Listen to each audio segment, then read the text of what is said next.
భజనలు కూడా పాడుతుంటాం, రేడియోలు పాడుతుంటాం, అన్ని దేవస్థానం పాడుతుంటాం. ఈ దేవస్థానం కూడా ఉత్సవాల్లో ప్రతి ఉత్సవంలో మంచి సంగీత సంస్కృత నృత్య కార్యక్రమం పెట్టడం ఎంతో ఆనందం. దేవస్థానాలు అంటే ఇవే పెట్టాలి, ఆర్కెస్ట్రాలు అవి కాదు. అలాంటి సాంప్రదాయం మన మావడ దేవస్థానంలో బాగా కొనసాగిస్తున్నారు. అలాగే మన జిల్లా కమిషనర్ కూడా మంచి భక్తిభావం ఉన్న వాళ్ళు. అలాగే ఈ పేరు కూడా చాలా మంచి ఆయన, చాలా భక్తి. అలాగే కళాకారులు కూడా చాలా అభిమానం ఆయనకి. ఇక్కడ సిబ్బంది కూడా అంతే. అందరికీ మనస్ఫూర్తిగా మా బృందం తరపున హృదయపూర్వక ధన్యవాదాలు తెలియజేసుకున్నాను. ఈ చిన్నారులకు కూడా అమ్మవారి ఆశీస్సులు లభించబోతున్నాను. అందరూ అద్భుతంగా మీరు శిక్ష ఇచ్చి చాలా బాగా పాడించారు, చాలా ఆనందంగా ఉంది. కాకపోతే పనిలో ఏతో పాటు కలిపి స్టేజ్ చేయలేపాము.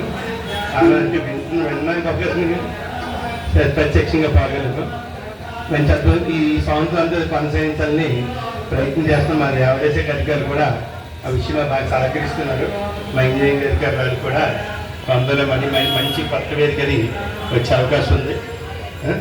సంవత్సరం అంతా ఈ సాంస్కృతిక కార్యక్రమం కొనసాగించాలని అమ్మవారు ఆశిస్తే కొనసాగుతుంది.